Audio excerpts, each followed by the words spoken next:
Animal दोस्तों से request है कि वीडियो को लाइक करें और चैनल को सब्सक्राइब करें। सुबह के खेल की शुरुआत भारत की बल्लेबाजी के साथ होती है। दोनों रात के नाबाद बल्लेबाज पूरी एकाग्रता के साथ क्रीज पर डटे रहते हैं। नई गेंद से पिच पर हल्की नमी दिखती है और दक्षिण अफ्रीकी तेज गेंदबाजों को अच्छी स्विंग मिलती है।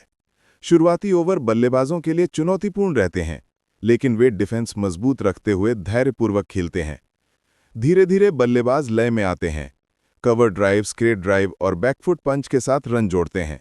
स्कोरबोर्ड स्थिर गति से आगे बढ़ता रहता है। दक्षिण अफ्रीकी गेंदबाज लगातार ऑफ स्टंप के चैनल में गेंद करते हैं, लेकिन भारतीय बल्लेबाज समझदारी से खेलते हैं। इसके बाद एक घातक गेंद ऑफ स्टंप पर पड़कर अंदर आती है और बल्लेबाज का डिफेंस टूट जाता है। गेंद सीधे स्टंप्स पर जाकर टकराती है और भारत पहला विकेट खो देता है। नया बल्लेबाज मैदान पर आता है। शुरुआत में संघर्ष करता है, लेकिन धीरे धीरे सेट होने लगता है और कुछ आत्मविश्वास भरे शॉट खेलता है।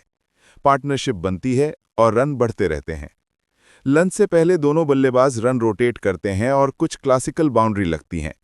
भारतीय स्कोर मजबूत दिखता है और दिन का पहला सत्र भारत के पक्ष में समाप्त होता है। दूसरे सत्र की शुरुआत के साथ दक्षिण अफ्रीका की गेंदबाजी अचानक तेज होती है। शॉर्ट ऑफ लेंथ और फुल टारगेट डिलीवरी का मिश्रण असर दिखाता है। एक तेज गेंद हल्का उछाल लेती है, बल्ले का किनारा लगती है और स्लिप में सुरक्षित कैच। भारत दूसरा विकेट खो देता है। अगले ही ओवर में एक एलबीडब्ल्यू। भारत तीसरा विकेट भी गंवा देता है और मैच का रुख पलटने लगता है। निचले क्रम की बल्लेबाज आते हैं और स्थिति संभालने की कोशिश करते हैं। बीच बीच में कुछ बेहतरीन चौके देखने को मिलते हैं, खासकर पुल शॉट और कवर ड्राइव, लेकिन लगातार विकेट गिरते रहते हैं। एक यॉर्कर स्टंप्स उड़ाकर दक्षिण अफ्रीका को एक और सफलता दिलाती है। भारतीय बल्लेबाज रिस्क कम करते हैं, लेकिन तेज गेंदबाज ब्रेक थ्रू देते रहते हैं। टी ब्रेक से पहले भारत मजबूती से लड़ता है, लेकिन सत्र के अंत में आखिरी विकेट निकल जाता है। पूरी टीम सीमित स्कोर पर ऑल आउट हो जाती है और दक्षिण अफ्रीका गेंदबाजी में पूरी तरह सफल रहता है। दक्षिण अफ्रीका की बल्लेबाजी की शुरुआत होती है। भारतीय तेज गेंदबाज नई गेंद से बहुत अच्छा नियंत्रण दिखाते हैं। पहले कुछ ओवर बल्लेबाजों को गेंद पड़ने में मुश्किल होती है। गेंद अंदर बाहर दोनों मूव करती है। किनारा लगने के कई मौके बनते हैं, लेकिन कैच नहीं मिलता। अंततः एक बाहर जाती गेंद ड्राइव के लिए मजबूर करती है और स्लिप में सराहनीय कैच पकड़ा जाता है। दक्षिण अफ्रीका का पहला विकेट गिरता है। इसके बाद दबाव बढ़ता है और एक तेज इनस्विंगर पैड्स पर लगती है, इस बार अंपायर की उंगली ऊपर। दक्षिण अफ्रीका दूसरा विकेट भी खो देता है। इसके बाद बल्लेबाजी थोड़ा संभलती है। बचावपूर्ण संकल्प और नियंत्रित रन के साथ साउथ अफ्रीका स्थिरता खोजने लगता है। भारतीय गेंदबाज शॉर्ट बॉल और फुल लेंथ का मिश्रण जारी रखते हैं।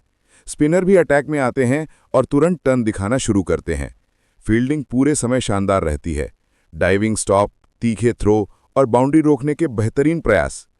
दिन के अंतिम 45 मिनट दोनों पक्षों के लिए सबसे कठिन रहते हैं। भारतीय गेंदबाज आक्रामक ऊर्जा के साथ विकेट की तलाश में लगातार प्रयास करते हैं, जबकि दक्षिण अफ्रीकी बल्लेबाज क्रीज पर टिके रहने की रणनीति अपनाते हैं। कुछ नियंत्रित बाउंड्री लगती हैं, लेकिन जोखिम भरे शॉट्स नहीं खेले जाते। दिन समाप्त होने तक दक्षिण अफ्रीका 2 विकेट खोकर क्रीज पर स्थिर रहता है। स्कोर धीरे धीरे आगे बढ़ा है, लेकिन भारत अभी भी मैच पर नियंत्रण बनाए रखे हुए है। मुकाबला संतुलन की स्थिति में खड़ा है और तीसरे दिन का खेल टेस्ट मैच की दिशा तय करने वाला होगा।